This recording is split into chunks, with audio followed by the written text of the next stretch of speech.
Okay, so welcome everyone. My name is Roger. I am the Community Engagement Librarian at the Norwich Public Library. Welcome to this co-sponsored event with the Norwich Solid Waste Committee. So I'm just here to welcome you all and to remind you that the library is a great resource for materials on this topic.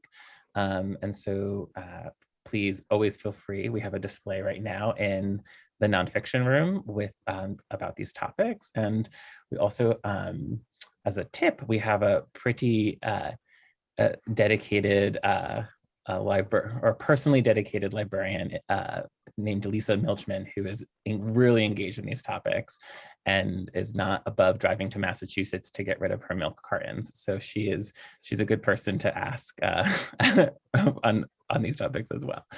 So I'm going to just turn it over to Andy of the Solid Waste Committee to sort of introduce the format and introduce our speaker. And I'll just be here to do some IT stuff for y'all.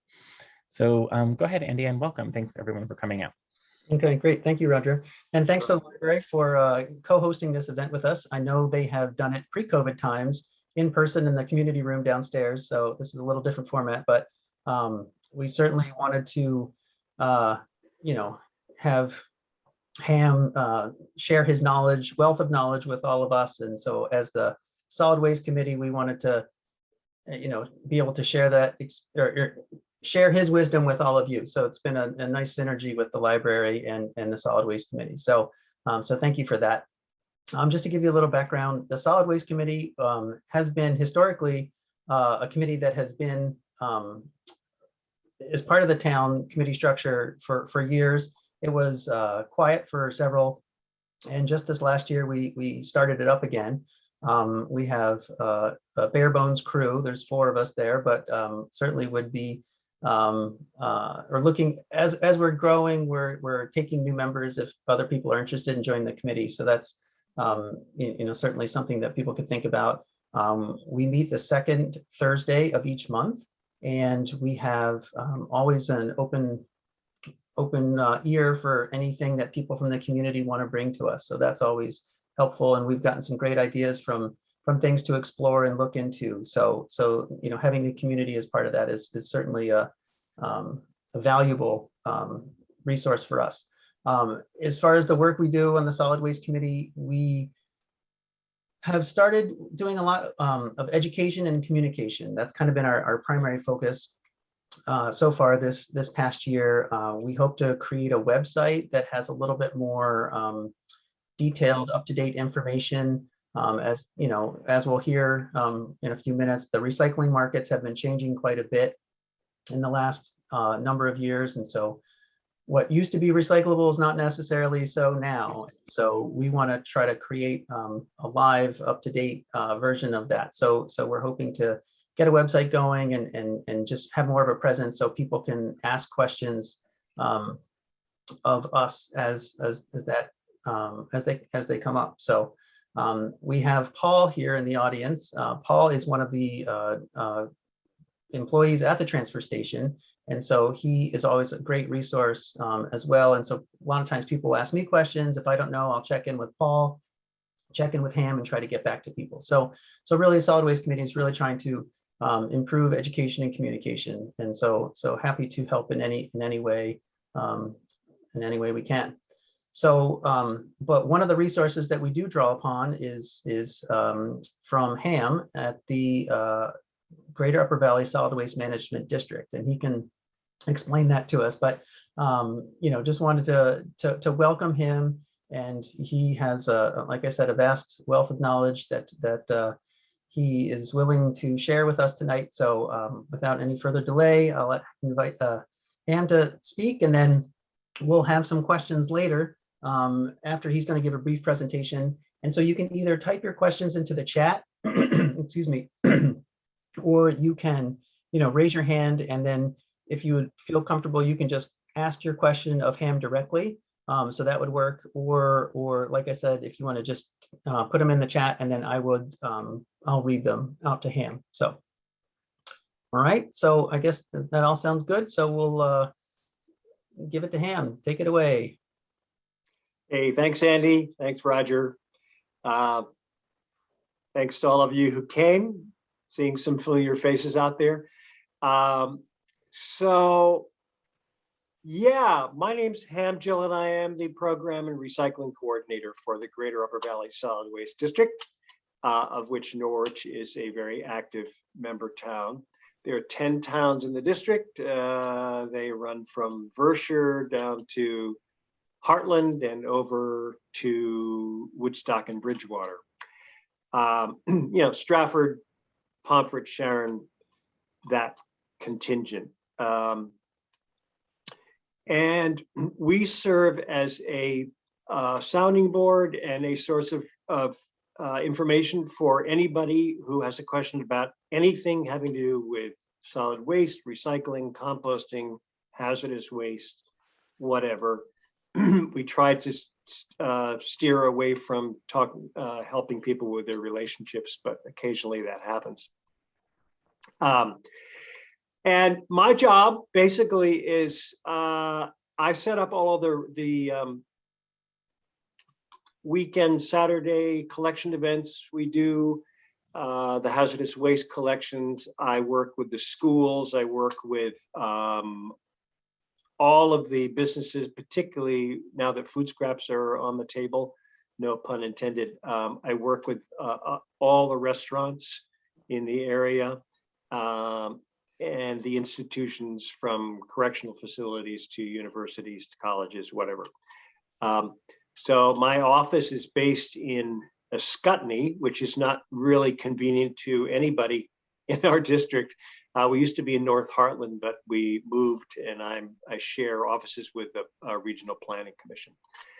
And I was just out for a walk with a friend, and she said, do you enjoy being an expert? And I said, no, I wouldn't put it that way. I do enjoy very much sharing what I know and being able to answer most questions that are thrown at me. And if I don't know the answer, I can find out. I want to tell one very brief story which has to do with that.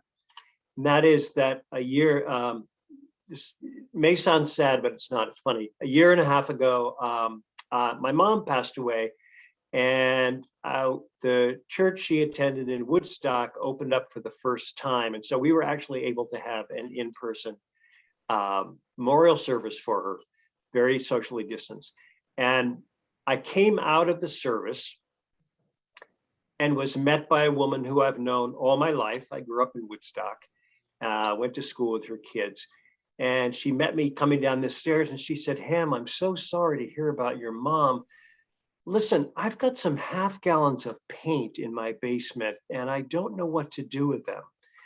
And right behind her was also a fellow who I've known all of my life, who gets very upset and impassioned about when he talks. And he said, first of all, he wanted my autograph. And then he said, I really don't get this composting thing. And Neil Fulton, who is your town representative to our board of directors, was at this service, happened to have been a friend of my mom's. And so I went up to him and I said, Neil, I just want you to know that I'm on duty 24/7, even at my mother's own memorial service. And got a good laugh. So anyway, I just put that out there as I do kind of feel sometimes like I'm a sandwich board for what do I do with number one and number two. But I'm happy and love doing these question and answers, and I really do not want to talk on and on. My purpose is to get answers for your questions and soothe you if you have frustrations. My questions with tonight, I think, will be maybe Norwich centric, because the library and the solid waste committee are hosting this. There may be somebody from out of town, which is fine. And I do want to recognize Paul Albee, who's here with the white beard, looking a little bit like Santa Claus. I don't recognize you, Paul, without your hat and your mask on. But Paul and I think what is have a great working relationship, and I'm very happy that he could join us tonight. And please use him as a resource if you have questions when you go to the transfer station. I try to keep him educated and up to date. And he works very hard and does a great job. So anyway, I do want to say make one announcement that I know Paul will be happy about. And that is having to do with hazardous waste. There have been occasions in Norwich when somebody comes to the transfer station and drops off hazardous waste in front of the paint shed because it's not visible from Paul's shed or where Paul usually hangs out. I would put out a plea on behalf of Paul and the town of Norwich. Please do not do that. The transfer station is not licensed to store hazardous waste, and the town has to pay extra money to get rid of it. Either Paul or somebody has to put it in their truck and drive it to Rutland, which is the closest full-time hazardous waste repository, or it has to be taken to one of our collections. So please do not drop anything that is in questionable hazardous waste.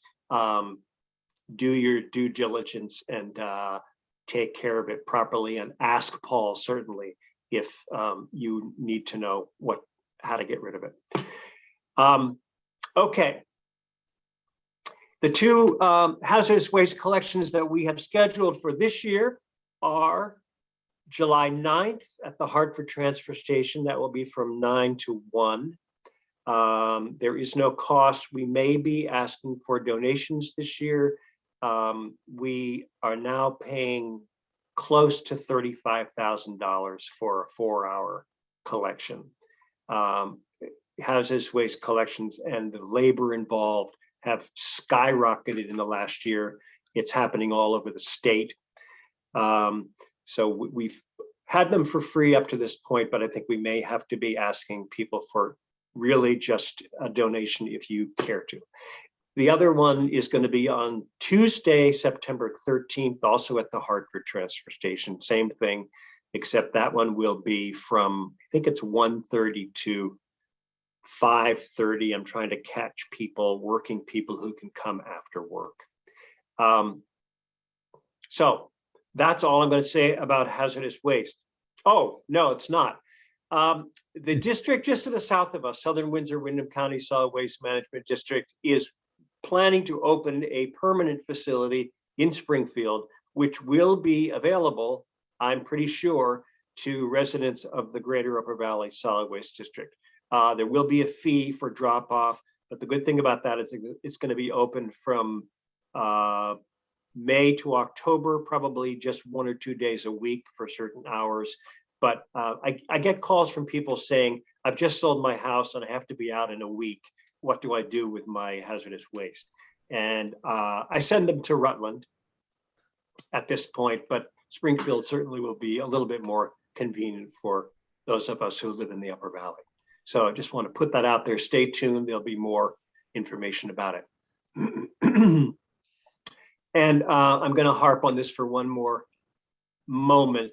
And that is, I think I may be preaching to the choir to some degree, to people who show up at these Zoom events. But I would also ask you, when you go to buy pesticides, herbicides, lawn fertilizer, all of that stuff, that is the stuff that we collect at the hazardous waste collection and pay literally thousands of dollars to get rid of.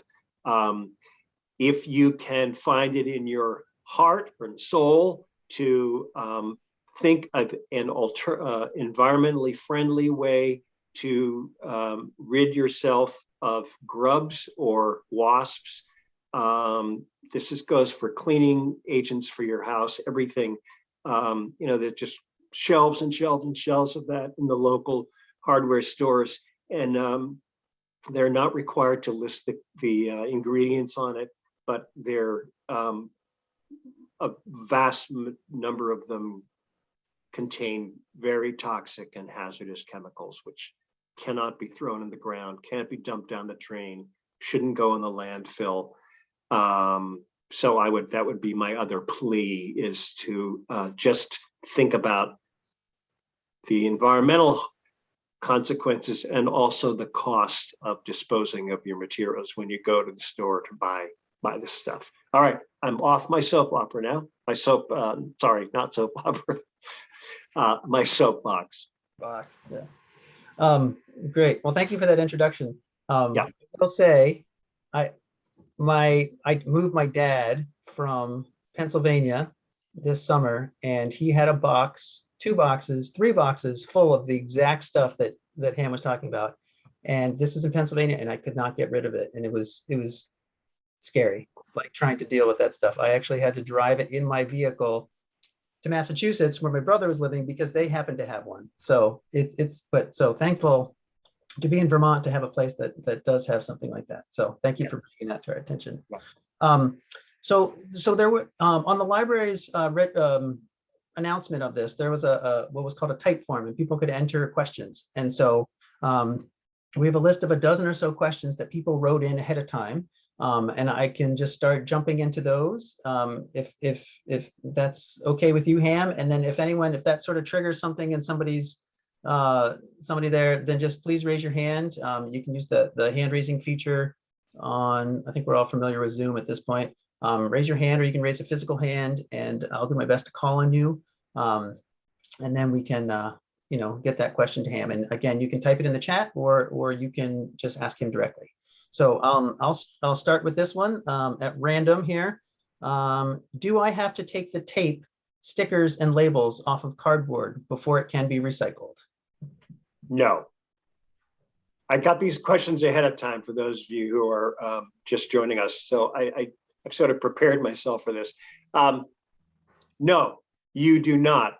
It's helpful if you do, but you certainly don't. I mean, the process is pretty rigorous that the cardboard goes through at the processing facility, and all of that material will be removed from the cardboard in that process. Okay, great, thank you. Well, we're going to just zip through these. I got one that someone emailed in. I can read to you. What can you do with plastic bottle caps, or for that matter, aluminum caps, and also those plastic bottle pouring inserts?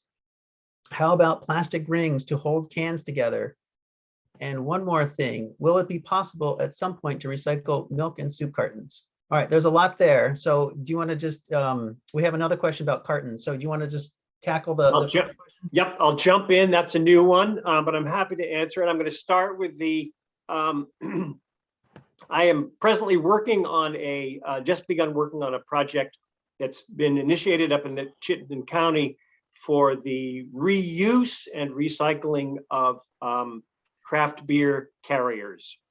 And I can tell you more about that later if we have time. But those, I will preface this by saying that in Norwich, your recyclables go to Casella, to their MRF, their materials recovery facility in Rutland. And so whatever information I give you is information that I have cleared with Casella, and I pretty much am certain that what I'm giving you is correct information. Casella will take those carriers. They do not want them in your single stream recycling. So if Paul, God love him, would want to start collecting those, which I'm not suggesting you do, he would need to collect them separately. And Paul's got plenty to do, so I'm not suggesting that you do that. Let's see. The spouts that go in your laundry detergent, not recyclable. I do not believe. The bottle itself is HDPE number 2. If you look on the bottom, you'll see that too in the recycling triangle. But the problem with these things is that I don't know what the spout is made of. I don't know what the plastic rosin's in it. So if you put it in your recycling and it's connected to the container, I think go ahead and do that. If it will be sorted and crushed at the MRF, and if it's not recyclable, it will end up in the trash. I want to show you one thing to prove my point here. I found this. Can you all see this? I'm not looking at myself, so I can't. It is a ricotta cheese container, which I found in my recycling. I don't know why.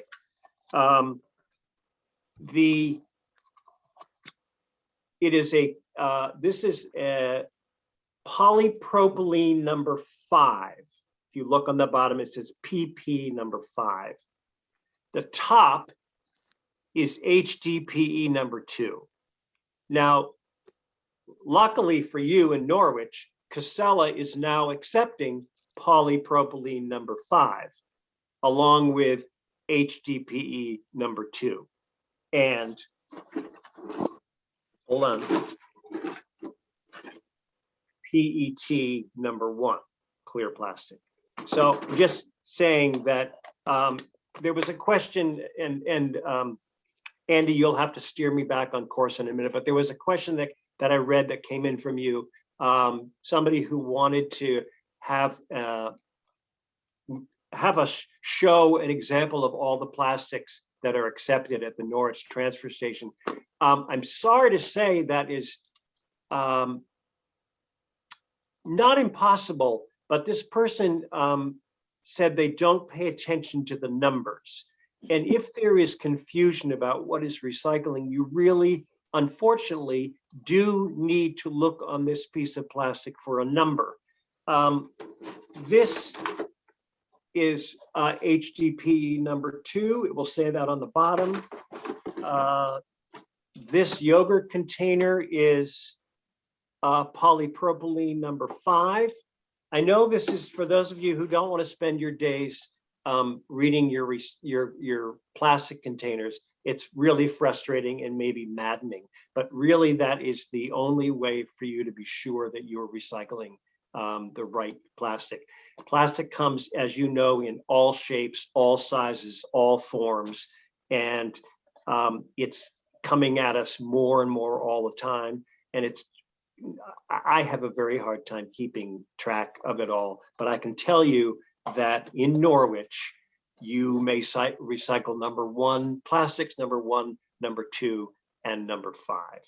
If you happen to be listening from Woodstock or Heartland, where you're serviced by Able Waste takes their material to Casella also, but Able Waste chooses not to collect number 5. And so one thing that I always tell people when they call me or email me is what you can recycle is based on what town you live in, what hauler picks up your recycling, and where that recycling is going. That dictates what can be recycled. So, Andy, tell me the rest of the question. Great. Well, it kind of talks a little bit just about bottles and caps, right? So, okay. Yep. So do we have to take the lids off the caps of bottles and jars? You know, what about plastic lids, metal lids, aluminum lids? So there's all different materials. And then also, if you could, this might be a time to talk about the 2-inch rule. Yes. If you could. So, okay. So bottles and caps, and then we'll go from there. Yep. According to Casella, I've got this straight from the general manager. You may leave your caps on your containers. It's better if you're not going to leave your cap on, throw it in the trash, because the cap on this water jug and the ring are less than 2 inches. You should not be putting anything in your recycling. This is actually, I don't know if you can see this, but this is a 3x3 inch Post-it note. What I suggest to people is they take a 2-inch by 2-inch Post-it note and they put it on their recycling bin. And when you go to throw something away, if it's smaller than 2 inches in either direction, throw it in the trash. If you put something smaller than 2 inches in your recycling, it will pretty assuredly fall through the grating on the conveyor belt that carries all of the recycling up to where it's all sorted. And when it falls through, it gums up the machine. It has, the machine has to be stopped and cleaned out. So anything smaller than 2 by 2 inches should go in your trash. Again, it's okay if you want to leave the cap on this, because it will go through the machine. It'll go up the conveyor belt with the cap on. And when it goes through the actual recycling process, the cap will be separated. And I'm told by Casella that cap will actually be recycled. So if your cap is smaller than 2.5, leave it on the container, whatever container it is. If it's smaller than 2 by 2, just don't throw it by itself into your container. All right, can I get into the weeds on this? Oh yeah. Pasta jar, glass jar. We separate glass in Norwich. Metal lid. What do we do? Of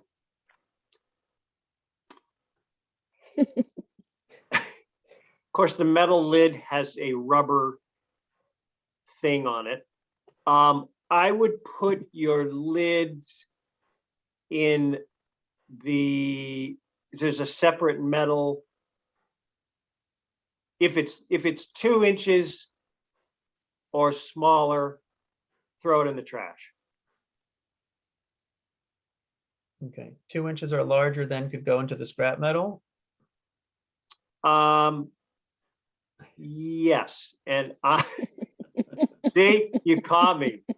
And I think we've just recently had this discussion too. This is very hard. This is in the weeds. Yeah. I would say if it's larger than 2.5 inches, go ahead and put it in with your single stream recycling. Paul, do you have a separate container for your metal cans? The metal cans go in the zero sort, or the zero, the Yep. single stream Okay. food cans. Yep. Yep. Okay. If your lid is 2.5 inches or larger, put it in with your cans. Does that sound okay with you, Paul, or am I steering people? That's what we've been doing, and Okay. we don't really get any good feedback from Casella, so that's kind of a bad thing. Yeah. If we're doing something wrong, but I haven't heard any complaints. Okay. I can ask about that, but let's just go ahead and keep doing that. If they're not complaining, then keep doing it. They don't send it back. All right, great. Okay, so to continue on with the first question, so I think we kind of got lids, right? I think we're good on lids. Yeah. An additional question for that first person. What should we do with milk and soup cartons? So I think this is it's just like, would this be considered the aseptic? Like an ice cream carton, half gallon of milk, you might get like soy milk or something in it or whatever, like little kid milk cartons, aseptic containers. What should we do with those? Aseptic containers are trash. Okay. If you lived near a larger metropolitan area, chances are there would be a facility that would recycle them. There is not anywhere in Vermont. I don't believe anybody in Vermont can recycle them. I drive mine to my sister's in Schenectady because her facility supposedly collects them. I don't go there every time I empty one, but I save up a lot of them when I'm going anywhere. So that's that. And a regular ice cream container or a milk, the old fashioned milk jug with the spout, those are trash as well. All of those used to be coated in wax. They're now all coated in plastic. So they're not recyclable. And let me just bring up a related point. This here cup, which is paper with a supposedly recyclable handle on it. That's probably, that would be fine. That's considered, that can go with your cardboard or your single stream. This cup, which is paper on the outside, the lining is plastic. So it cannot be recycled. It has to go in the trash. Okay, how are we doing, Andy? We're doing well here, but there's all these little things that are very frustrating. With all those little plastic liners. All right, so everything. So question is, where's the majority of our recycling going once it leaves our towns? I think we talked. It's going to the materials recovery facility in Rutland, right? Yep. So Yep. that's that one. Is Hartford Transfer Station allowing Upper Valley Solid Waste District residents to recycle electronics and paints? Yes. If you do not have a windshield sticker for the Hartford facility, you will pay a $10 day use fee. Even though what you may be taking to the facility, you're not being charged for that material, you will be charged a use fee. And yes, they are still taking paint. They will not charge you for the paint. And yes, they're still taking electronics. But I should probably take this moment to tell the difference between covered and non-covered electronics, if I may. Every transfer station in the state has to accept covered electronics for no charge. Covered electronics are computers, anything having to do with the computer, cables, mice, desktop printers, even computers and computer peripherals is what I'm saying, and television sets. Those are all covered according to the state electronics program. Pretty much all other electronics are not covered. Your toaster ovens, your iron, your microwave, your telephone, your stereo system speakers, those are uncovered. Depending on where you take them, that facility may or may not charge you something for those materials. I believe they are. There is a fee for them at the Norwich transfer station. And Paul, I think we just talked about that yesterday with Paul. Paul, if you want to add anything, please go ahead. But that's a long answer to the question about Hartford, but yes. So there's almost two pieces there. So one is, can Norwich residents go to Hartford? And that's yes, they pay the use fee. And then the other piece was to recycle electronics and paints. I would say, Paul and Ham, we can take those at the Norwich transfer station, correct? Yes. Yeah. Yes. Okay. Yep. Great. There is a fee, depends on what the electronics are.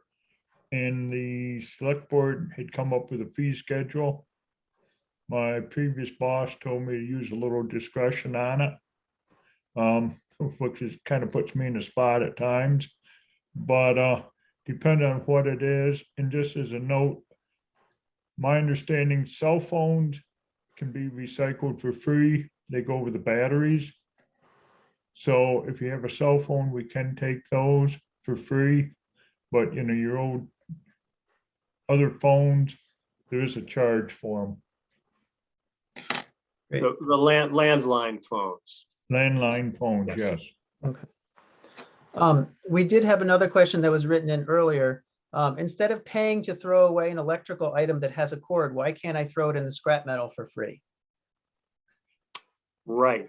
Talked to Paul about that yesterday. Okay, here's the deal. If your electronic is 75% metal, you may throw it in scrap metal. This is pretty much across the board. This isn't just Norwich specific.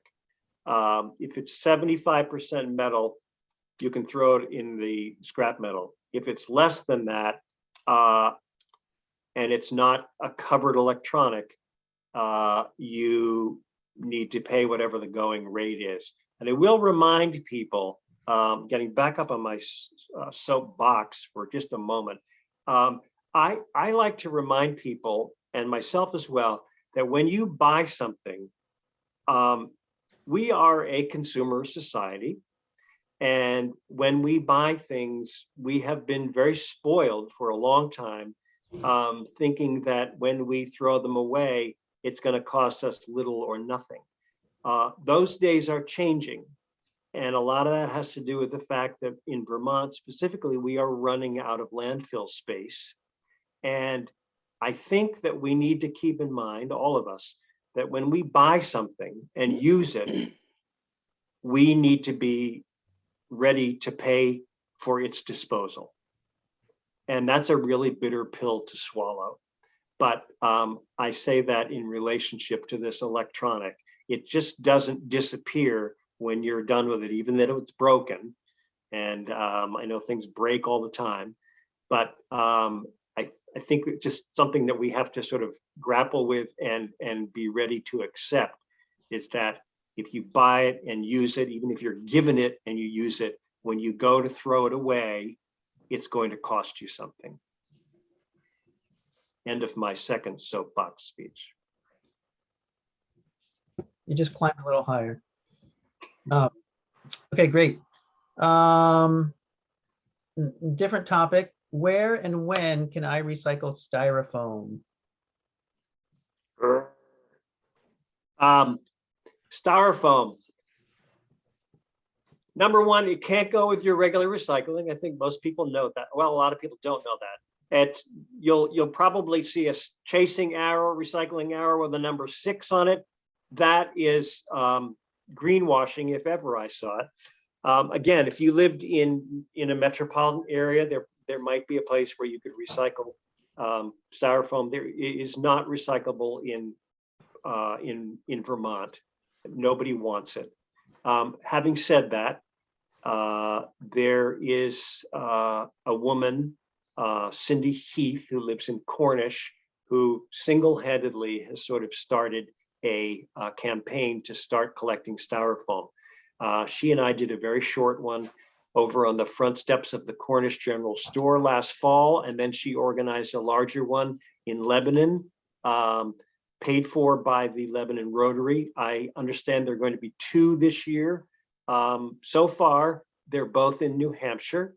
We can't let New Hampshire get ahead of us, folks. So I am trying one of my projects is to organize a styrofoam collection event sometime this summer. I'm not promising it, but the one in Lebanon will be open to folks from GUV.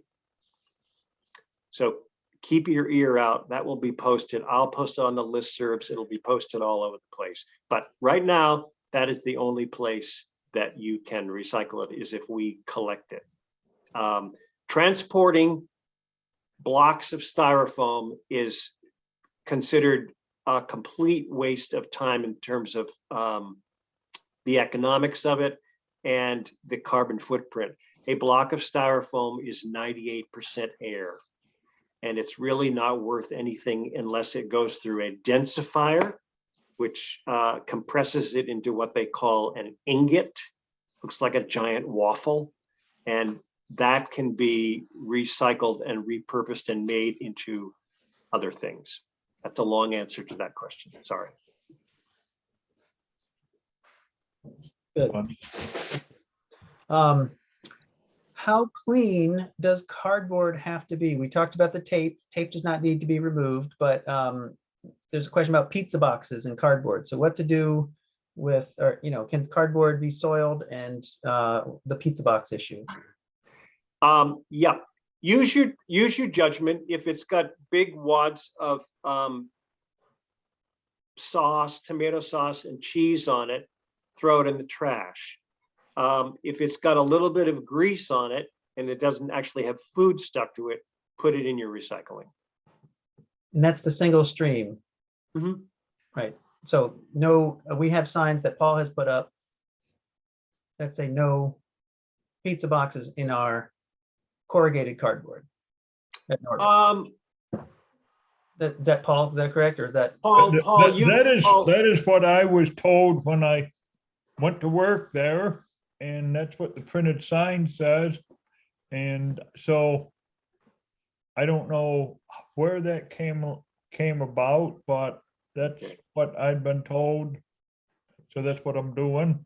okay, And I guess the question is, some pizza boxes are corrugated, some are just box board, so we wouldn't want the box board in there, I don't believe. Our No. cardboard is just corrugated. And you know, I guess that's a good ham question. If it's a clean pizza box with no grease and no cheese, can we take it? You know, and of course, everybody has their own opinion on what a clean pizza box looks like, it seems like. Okay, so two things. One is, I think for your purposes, I would continue to do what you're doing. Put it with, We put it in a single stream at this point. okay, why don't you continue to do that, and I will contact Casella and ask them specifically about that. I think rather than to confuse the public, just keep doing what you're doing. And in terms of it, judging whether it's soiled or not, when in doubt, throw it out, and that goes for recycling in general. If you have any question about it, throw it in the trash. You know, don't contaminate the recycling stream. Okay, great. All right, another one, smoke alarms. And specifically in Hartford. In Hartford. Smoke alarms in this state of Vermont, frustrates me to say that they are not recyclable. They, as far as I know, go in the trash. There may be, you know, up in Chittenden, they may collect them as a separate item. I don't know, but none of the transfer stations in our district collect them. I would take the batteries out of them, certainly, and recycle those and put the unit itself in the trash. They do have a very small level, my understanding, of americium, which is radioactive, but the state of Vermont does not consider it harmful enough that it can't go in the landfill. I hope that someday will change, but that's the way it is for now. Okay. What to do with packing materials from Amazon and other boxes? Well, I guess that's other than styrofoam. Maybe the air. Yep. Cushion? Yeah. Yep. Put it on the listserv, for one. It seems to be very effective. There's always somebody who wants to ship something or pack something. That would be my first thing. I also would suggest, this is something again that I need to research, but I believe that it can go with your, particularly the pillow things that you can pop. You can put those with your plastic film, your plastic shopping bags, and take them to a grocery store. They cannot go in your single stream recycling. But if you recycle your bags by taking them to Hannaford's or whatever other store there might be, you can put them in with your bags. I wouldn't put the popcorn stuff in. I'm going to research that as well, because that's a question that comes up and I never can get a real definitive answer. But reuse it. That's my answer for now. Okay, great. Can I say one other thing? The Hannaford Ace Hardware takes packing peanuts, clean, dry packing peanuts. Okay, great. Okay. So someone has listed, so here's a website for recycling plastic bags and plastic film. Okay, so Roger, is there a way to sort of preserve the chat text or it's on the recording so we can get that and post that at another time? Sure. We can certainly collaborate on getting the answers to these questions and also some of this chat in a different format, right? So yes.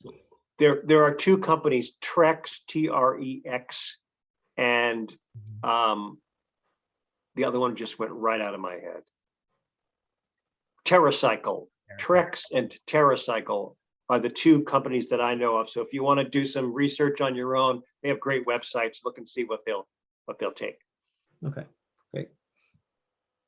All right. What about boxboard frozen food packages? I read they're coated and not recyclable. That is correct. They're coated in that same. Again, they used to be wax. It's now plastic. All right. So into the trash. Yeah. Okay.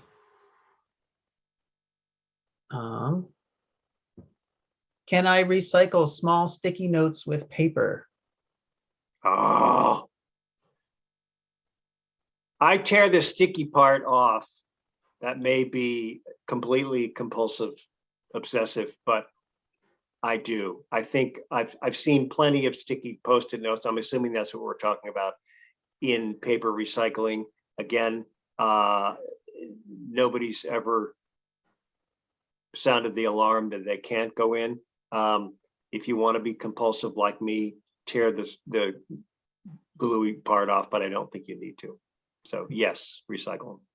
So back to our 2-inch rule. Paper can be recycled at any size.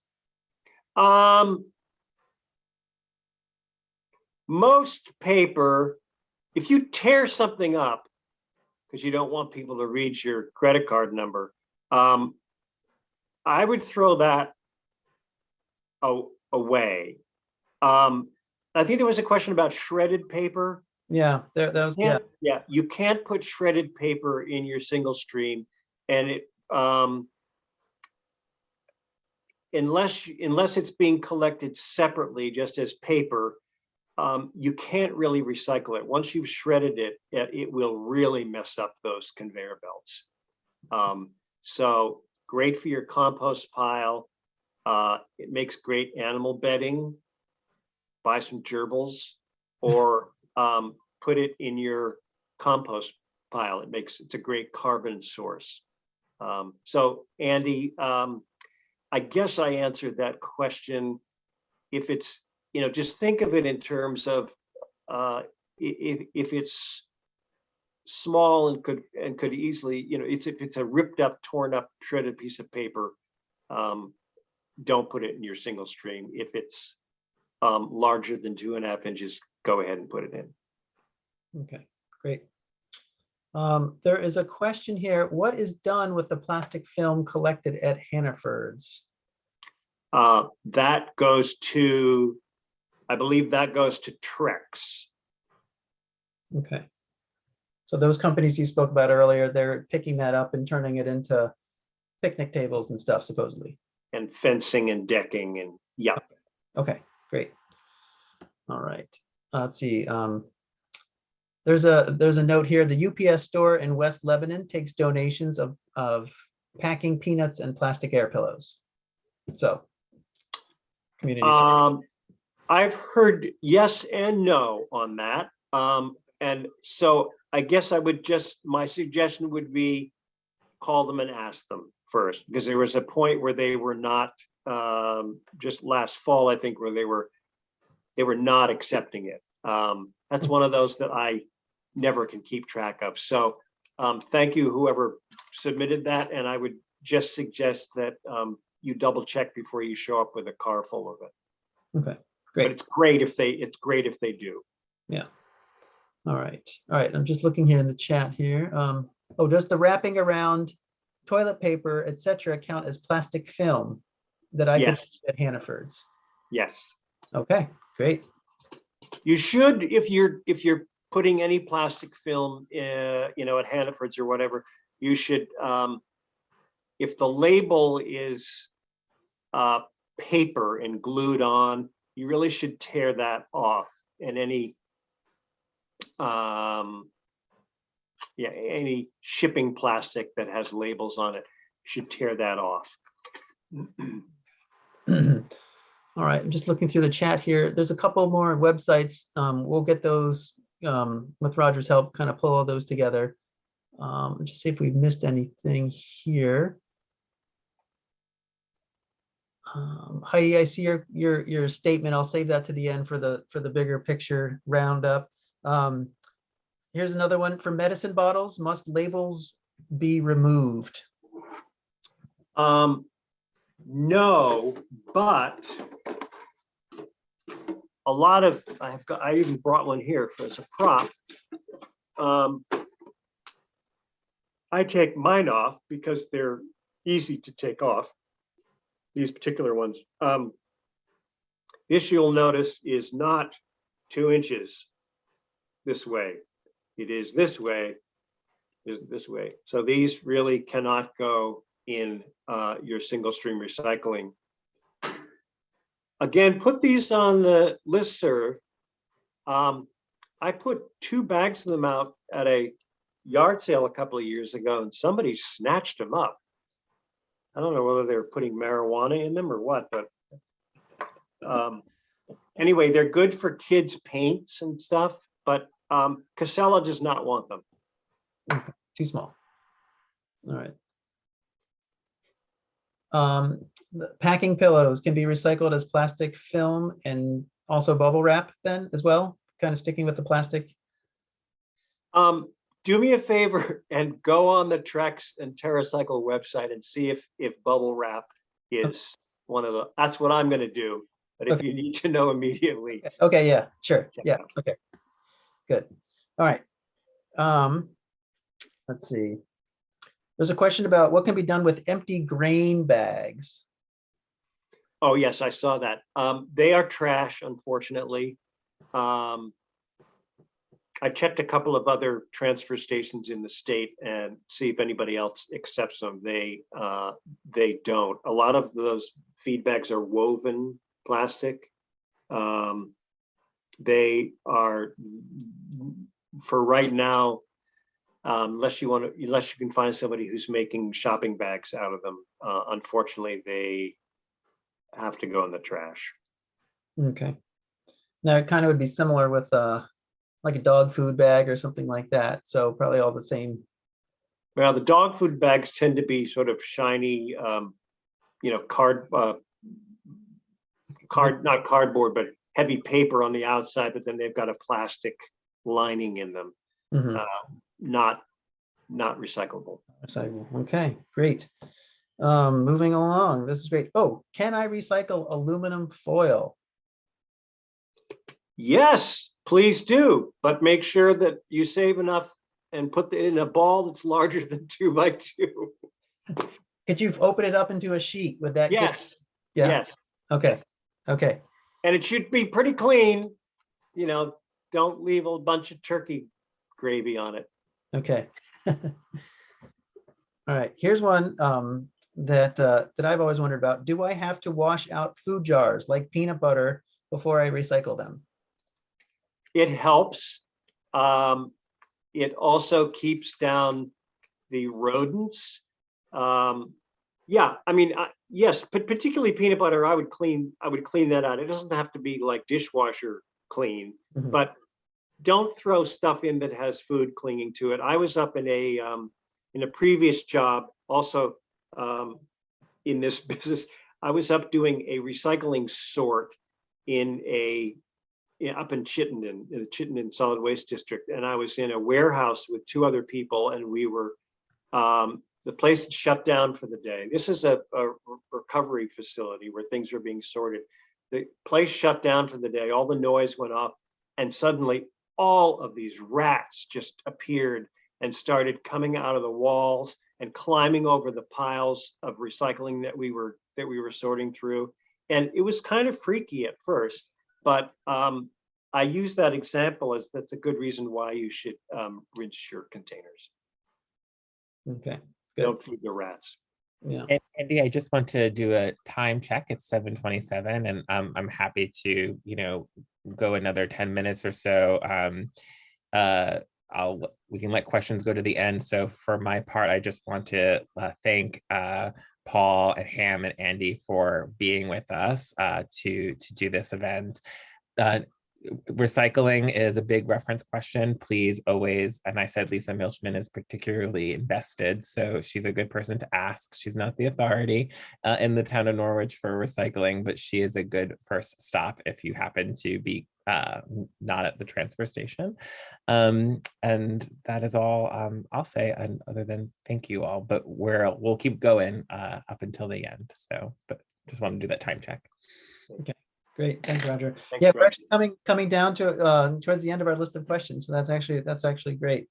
Timing wise, let's see. There is a note here. It says Trex has a nice poster of what they take: bubble wrap and films and bags, but it must be clean. So thank you to Susan for looking that up for us. Put that in the search. Thank you, Susan. Okay. We've done pretty well here. We've gotten through a lot of the pre-asked questions. Everything that has come in, I think we've gone through. Let's see. There's one.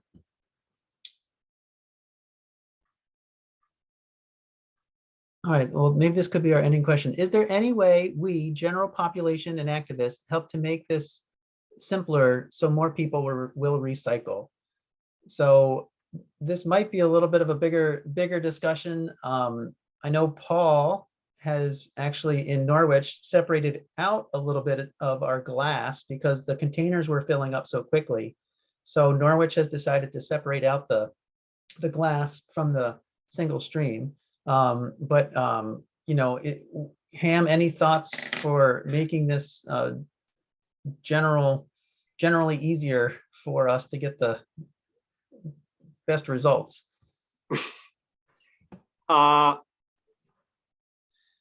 As I've said to you guys several times, I think for number one is signage. Good, clear signage will go a long way towards directing people. People need to, I know that's, you've got to do your recycling in 5 minutes on a Saturday, but sometimes it really helps to take a moment and read the signs to see what is and what isn't recyclable. It's very difficult. As I said in the beginning, I am constantly learning new things as the market changes and as the sorting equipment gets more sophisticated.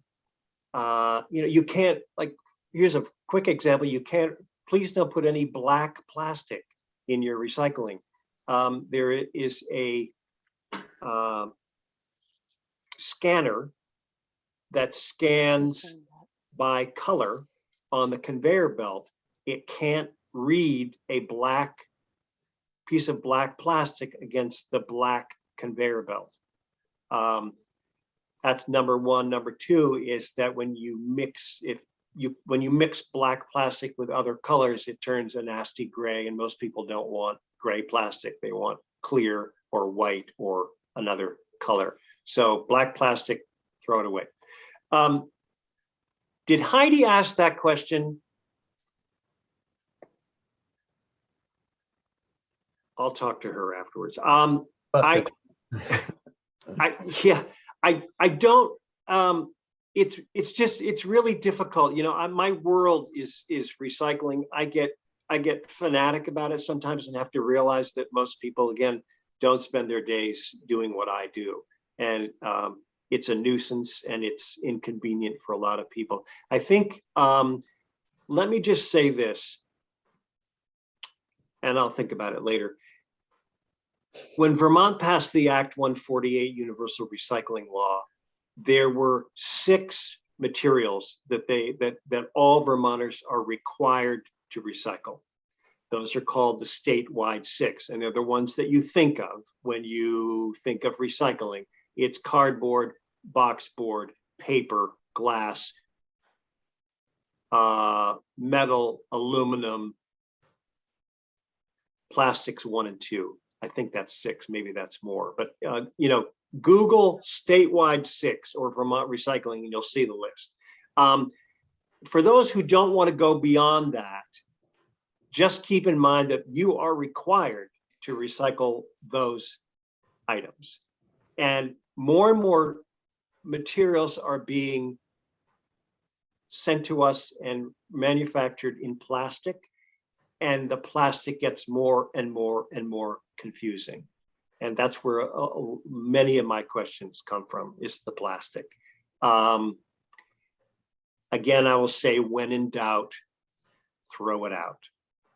And don't worry about it. I mean, we can only do the best that we can do. And I appreciate people asking questions before they, if they have a question, rather than making the assumption that something is recyclable. That's a really, really good question. And until we stop buying so much, and which not going to happen probably, it's really difficult. You're not alone. This happens at every transfer station that I deal with. I work in 2 different districts, and it happens all over the state. It's really, really difficult to educate people and to keep them up to date on what is recyclable and what isn't. So I would just say, do the best you can. Shop at the co-op as much as you can. If you can, buy in bulk. That's my answer for now. Yeah. And again, as the Solid Waste Committee in Norwich, we hope to get a website going that's going to be a little more up to date on some of that stuff. And as things change, we can try to keep people up to date on that too. I have another broader term question. I got 2 more specifics that came in. So how you doing, Ham? You still up? I'm here for the duration. Okay. So this is more of the philosophical one. It says, are there models in other countries where manufacturers include cost of disposal in purchase price, where the manufacturers actually recycle this stuff? Very interesting question. Yes. And Vermont, the United States is slow to the game in terms of recycling. It's called extended producer responsibility, EPR. If you want to Google that, you can read lots and lots of articles about it. Examples of that are already happening in Vermont are batteries, paint, covered electronics, fluorescent bulbs. In order to sell those products in the state of Vermont, you have to pay into the system. It's called to recycle is the battery, paint care is the paint. I think Vermont e-cycles is the electronics. So yes, and it's a big issue and it's being discussed a lot, and there's actually legislation being discussed in Montpelier about requiring manufacturers to take responsibility for their end of life product and packaging. And you do that if you buy a gallon of paint in Vermont, you pay 99 cents to fund the paint care program. And then that paint will get recycled or reused as much as it can. That's one example, but it's a big deal. A lot of people are talking about it. It's been happening in Europe for a long time, and getting a lot of pushback from solid waste entities, towns like Norwich, who are paying exorbitant amounts of money to just to get rid of the stuff these things that are being manufactured. So, EPR. EPR, great. Okay, two more specific questions. One, could you please review the recycling of a microwave? No. All right, there we go. Let, And that's again, that not- depends on where you live and where it's going. Paul, would you like to address that for the Norwich transfer station? At Norwich, there is a fee schedule, and anything on the fee schedule, I'm supposed to collect money for, and that goes to Good Point Recycling. They come and pick it up. And microwaves are on that fee schedule, so we do not allow them to go in the metal. Now, whether they're 75% metal or not, I really don't know. But at this point, with what I have to go on, we charge for microwaves $10, and they do go to Good Point Recycling here in Vermont, and they're supposedly disassembled and the components are recycled in some manner, is my understanding. Okay, so that would, Yeah, I think you pay wherever you live in Vermont. You pay to get rid of a microwave. There are electronics inside that need to be taken apart. Good Point Recycling, based in Middlebury, is an electronics recycling. They are fantastic. You can Google them if you want. They are very responsible, and they break down all electronics into all the different components. So it's worth $10. yeah, and so that would be what's considered a non-covered. That is a non-covered electronic. Because Yes, it's not a computer and computer periphery. correct. Okay, great. All right, thank you. All right, another one here, broken glass and mason jars, like food canning jars and wine, like broken wine bottles and things like that. So is there any Okay. limitation on the glass? Window glass is trash, or I don't think you have a construction and debris.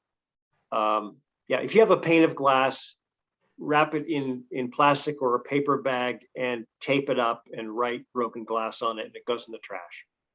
We also do shoot that. We do have our construction demolition hopper.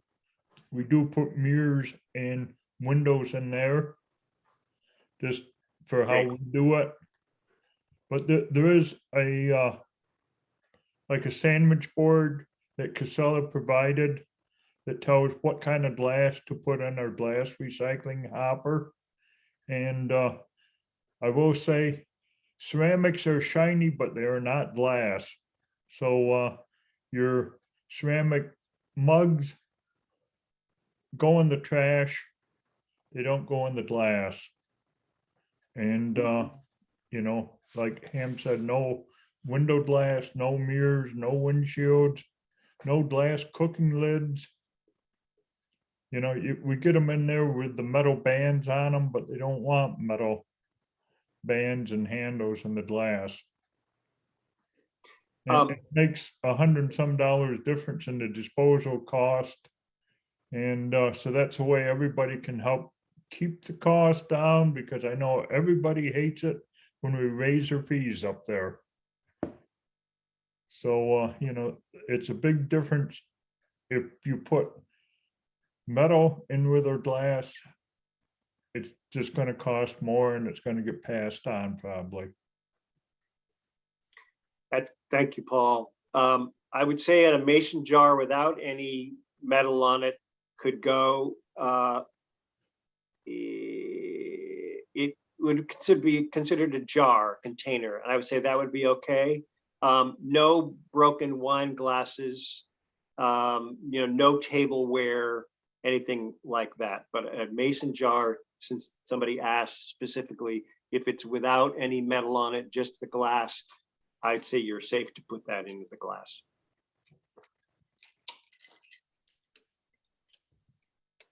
Right, and I know another one there, Paul, I don't think you mentioned, but Pyrex, like Pyrex, you know, like a. Yeah, I think Those pretty don't- sure they don't want that Yeah, in there because it's a different type of glass. There Yep. are a whole lot of different kinds of glasses and just because of the chemical composition, I would imagine. okay, great. Let's see, okay, how to recycle cloth, as in worn clothing and or rags? So I have a partial answer to that. Textiles. Go ahead. Okay, so I will say the Norwich transfer station, we are exploring, working with a company. There are a handful of companies in, or towns, I should say, in this area, who are serviced by a company in New York who is doing textile recycling. So due to labor shortages, they were not able to provide us with a container, but it is something that the Solid Waste Committee is working on. We've got the tentative okay from the town manager. We just got a new DPW director in Norwich as well, so just kind of we'll run it through them, but we are trying to get that as something that could be an additional receptacle for Norwich. I do know Woodstock does it, perhaps Thetford, Ham, you could take over here, other towns that are doing it, but there are other communities that are using this program. I can't remember the name of the company at this moment, but It's called Helpsy, HELPSY, yes. based in White Plains. Woodstock is sort of in the same position, I think, as Norwich. They're working on it. Thetford has 2 containers, if you want to go check them out at their transfer station on Saturday. And I believe Stratford now has one. Alternatives to that until Helpsy arrives. You can, animal shelters like towels, mechanics like rags, like sheets, pillowcases, some t-shirts for rags. I take mine to my mechanic in Heartland. I am told that the Listen Center and Salvation Army will actually accept non-wearable clothing if you put it in a bag and label it as such, so that it doesn't go out on, they don't start putting it out on the rack. Again, I would, just to be sure, I would call and ask them, but yes. Helpsy will take, when you eventually get your container, Helpsy will take shoes, pocketbooks, scarves, all sorts of stuff. They're pretty amazing. Great. Yeah, something to look forward to. Hopefully we'll get that when we get all everyone back to work, I guess. So Yeah. Get more people. Yeah. Great. All right. Well, I think that just sort of kind of wound down the last of our questions. I'm not seeing too much more coming in here for the chat. Someone else has said veterinary hospitals sometimes can take clean hospitals, or veterinary hospitals can take clean towels and blankets. So anyway, so another suggestion. All right. So I think we're winding down here. So this was fantastic. Thank you for everyone for your questions, and it's nice to have this real-time feedback from Ham and Paul, and getting the answers to our questions that we always wonder about. So Roger, do you have anything else you want to? No. Just thank you. Just thank everyone for coming and for their questions. So yes, just a thanks. Okay, great. And we'll do our best to get some of the answers, these posted in some form or another, and so people can That's right. get, review. We learned a lot tonight, I think. So it's nice to be able to refer back to it, I think. So. And please, anybody can contact me by phone or email anytime. And I think my contact information is going to go up in the chat. Okay. Always and that's what I'm here for. So please always feel free to call. Okay, great. And I will say there is a video that Ham has brought to our attention. If you do a Google search for Casella MRF tour, it's a video, and it kind of gives you a visual of how some of these things work that Ham has talked about. So like the sorting conveyor belts and the different stages and what happens when you put tanglers in. You got somebody in the video kind of pulling out all these things that were too small or stringy to make it, make it sorted properly. So so that's definitely something to check out. So if you do Casella MRF tour, that's a great great thing there. So and I see Roger has posted Ham's contact information if anyone wants to look at that in the chat. But if people just do a search for Greater Upper Valley Solid Waste District, Ham or Gillett, they should be able to find you. So yep. And I wanted to point out one thing. It's we have a new website and our URL is different. So it's actually GUVSWMD.org, initials for Greater Upper Valley Solid Waste Management District. The URL used to be, didn't have the M in it. So use the new one and you'll find us. perfect. And thank you all so much for coming. And thank you, Roger and Andy. This is great. Okay, great. All right, thanks. Thank you. Have a good night, everyone. Thanks a lot. Thank you. Yep. Good night. Good night.